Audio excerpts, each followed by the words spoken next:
मैं आज आपको प्रेडफोर्ड के डेंजर साइड इफेक्ट्स यानी कि इसके खतरनाक साइड इफेक्ट्स के बारे में बताऊंगा। मैं हूं आपका अपना फार्मासिस्ट डॉक्टर अब्दुल राफे। मैं डॉक्टर ऑफ फार्मेसी हूं, यानी मेरी जो स्पेशलिटी है वो फार्मेसी है। मैं माहिर अद्वियात हूं और आप देख रहे हैं साइड इफेक्ट्स चैनल। तो चलिए लेट्स स्टार्ट।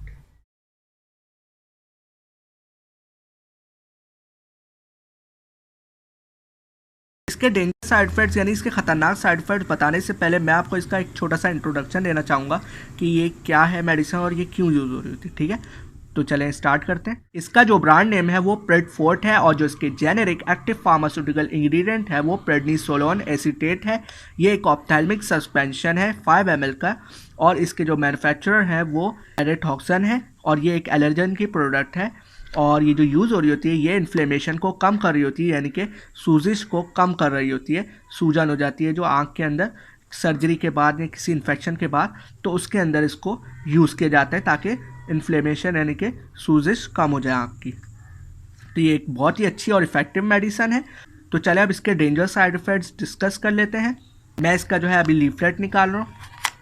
तो ये रहा इसका लीफलेट। इसके अंदर आप देख सकते हैं कि ये जो है एक ग्लूकोकॉर्टिकॉइड है, यानी कि ये जो है एक स्टेरॉइडल आई ड्रॉप है, ये स्टेरॉइड है। इसके जो ज़्यादातर साइड इफ़ेक्ट्स होते हैं ये हमारे जो है एक तो इम्यून सिस्टम पे होते हैं, यानी कि ये जो हमारी कुव्वत मुदाफ़त होती है, यानी कि जो हमारे लड़ने का जो सिस्टम होता है जरासीमों से उसको ये इफेक्ट करता है। उसके अंदर ये हाइपर सेंसिटिविटी कर सकता है, यानी कि ये रिएक्शंस होते हैं ये बहुत ख़तरनाक होते हैं। अर्टिकेरिया कर सकता है, यानी कि इससे जो है वो हमारी जो स्किन है यानी खाल के ऊपर वो एक धब्बे पड़ सकते हैं रेड कलर के, और थोड़े से बड़े हुए सूजे हुए लाल कलर के धब्बे से होते हैं वो पड़ जाते हैं, जिस तरह रैशेज़ हो जाती हैं वो हो सकते हैं। इसके अलावा इससे नर्वस सिस्टम डिसऑर्डर भी होते हैं, यानी कि ये हमारे दिमाग पर भी असर करता है। इससे हेडेक हो सकता है, यानी कि इससे सर में दर्द हो सकता है। इसके अलावा देखें चूँकि ये जो है आई ड्रॉप है तो जाहिर बात है सबसे ज़्यादा इसके जो इफेक्ट होंगे वो आँख के ऊपर होंगे। इसके अंदर जो है ये खुद जो है कैटरैक्ट कॉज कर सकता है अगर आप इसको गलत तरीके से यूज़ करें या बहुत हाई डोजेज़ में यूज़ कर लें या सेल्फ मेडिकेट कर लें तो। इसके अलावा देखिए तो इससे जो है वो आई के अंदर पेन हो सकता है, यानी कि इससे आँख के अंदर दर्द हो सकता है। आई इरिटेशन भी हो सकती है, यानी कि आँख के अंदर कोई चीज़ जो है चुभने वाली या जो खुजली होती है वो हो सकती है। इसके अलावा इससे आई के अंदर पेनिट्रेशन भी हो सकती है, यानी कि इसके अंदर जो है आँख के जो स्क्लेरा होता है या जो कॉर्निया जो एक हिस्सा होता है अगर वो पतला है तो उसके अंदर परफोरेशन हो सकती है, यानी कि उसके अंदर सुराख हो सकते हैं जिससे जो है हमारी आँख जो है वो डैमेज हो सकती है। इसके अलावा देखें तो इससे फॉरेन बॉडी सेंसेशन भी हो सकती है, यानी कि इससे ये होता है कि पेशेंट को लगता है जिससे उसकी आँख में कोई चीज़ आ गई है, कचरा आ गया जिसको वो चाहता है कि हट जाए। ये दूसरे ग्लूकोकॉर्टिकॉइड्स की तरह ये भी जो है इंट्राऑक्यूलर प्रेशर बढ़ाता है जो कि बहुत ज़्यादा खतरनाक है। इससे जो है आँख की जो ऑप्टिकल नर्व होती है वो डैमेज हो जाती है, यानी कि इससे आँख जो है ज़ाया हो सकती है। हमारी जो आँख का जो प्रेशर है ये बढ़ा देता है, तो ये बहुत ख़तरनाक है इसका एक साइड इफ़ेक्ट। और इसके अलावा ऑक्यूलर हाइपरीमिया भी कर सकता है, मिड्रियासिस भी कर सकता है। ऑक्यूलर हाइपरीमिया यानी कि इससे रेडनेस हो सकती है, आंखें लाल हो सकती हैं। ऑक्यूलर इन्फेक्शन हो सकता है, ये बहुत ज़्यादा खतरनाक है। इसके अंदर बैक्टीरियल, फंगल, वायरल इन्फेक्शंस हो सकते हैं, यानी कि चूँकि ये हमारी जो इम्यूनिटी है उसको यानी हमारे इम्यून सिस्टम को इनिबिट करता है, सप्रेस करता है, उसकी वजह से इन्फेक्शन हो सकते हैं। जाहिर बात है जब हमारा जो इम्यून सिस्टम है वो कमज़ोर हो जाएगा तो वो कैसे लड़ेगा, तो इसका ये बहुत ख्याल करना होता है और ये इसका बहुत ख़तरनाक साइड इफ़ेक्ट है। और इसके अलावा देखें तो ये विजन के अंदर ब्लर विजन भी कर सकता है, यानी कि देखने की जो सलाहियत है उसको भी ये इफेक्ट कर सकता है। हो सकता है पेशेंट को मुश्किल हो दिखने में, जैसे विजुअल डिस्टर्बेंस हो रही है और इसके अलावा धुंधला दिखना है। इसके अलावा देखें तो अगर इसको प्रेगनेंसी में यूज़ करना चाहिए या नहीं, तो ये जो है प्रेगनेंसी के अंदर इसके ऊपर इतना इसका डेटा नहीं कि इसको प्रेग्नेंट वुमेन के ऊपर इसका क्या इफेक्ट था, लेकिन यहाँ पे ये बता रहे हैं कि एनिमल के ऊपर जब इसको किया गया, एनिमल यानी जानवरों के ऊपर जब टेस्ट किया गया प्रेग्नेंट एनिमल पे, तो उसमें ये जो है उन्होंने जो उनके बच्चे थे उसके ऊपर बहुत ज़्यादा इफ़ेक्ट दिया और ख़तरनाक उनके अंदर जो है वो एबनॉर्मेलिटीज़ की, यानी कि उनको इफ़ेक्ट किया। तो ये जो है बोला जा रहा है कि आप इसको अगर आपको बहुत ज़्यादा ज़रूरत है तो तभी इस्तेमाल करें और बहुत ज़्यादा इसमें मॉनिटरिंग की ज़रूरत है फिर इस्तेमाल करें, ऐसी नहीं इस्तेमाल करें, इसके ऊपर जो है वो सही नहीं है। इसके अलावा लैक्टेशन में देखें तो लैक्टेशन के अंदर इसको बिल्कुल भी नहीं यूज़ करें, क्योंकि ये ब्रेस्ट मिल्क के अंदर भी आ सकता है और फीटस को भी ये इफेक्ट दे सकता है। इसलिए ये बोल रहे हैं कि ये रिकमेंडेड नहीं है वुमेंस के अंदर जो कि बच्चों को ब्रेस्ट फीडिंग करा रही हो, तो उन्हें ये नहीं यूज़ करना चाहिए। इसके अलावा देखें तो प्रेगनेंसी में भी इसको नहीं यूज़ करना चाहिए, क्योंकि जाहिर बात है जब लैक्टेशन में प्रॉब्लम आ रही है और एनिमल्स के अंदर जो है वो एबनॉर्मेलिटीज़ आई तो ये हो सकता है कि ह्यूमंस के अंदर भी ये इफ़ेक्ट करे। एक और इसका ख़तरनाक साइड इफ़ेक्ट ये भी है कि अगर आप यहाँ देखें तो ये जो है डिले करता है हीलिंग को, यानी कि अगर ज़ख़म हो गया तो ये उसकी जो हीलिंग है उसको ये यानी ज़ख़म भरने के अमल को ये कम कर देता है, आहिस्ता कर देता है। इसके अलावा ब्लेब फॉर्मेशन भी करता है, यानी कि इसके अंदर जो है छाले नुमा जो है हो जाता है, तो ये भी बहुत ख़तरनाक होता है। अमूमन ये जो है कैटरेक्ट सर्जरी के बाद ये जो है अगर दिया जाए तो उसके अंदर ये हीलिंग और जो ये जो ब्लेब फॉर्मेशन की जो रिस्क होते हैं ये थोड़े बढ़ जाते हैं, तो इसलिए बोलते हैं ध्यान से इसको यूज़ करें और एहतियात करें, ठीक है। तो इसीलिए आपने इसको बहुत ध्यान से यूज़ करना है और इसको अपने फिजिशियन और फार्मासिस्ट से कंसल्ट के बगैर तो बिल्कुल भी नहीं यूज़ करना आपने, ठीक है।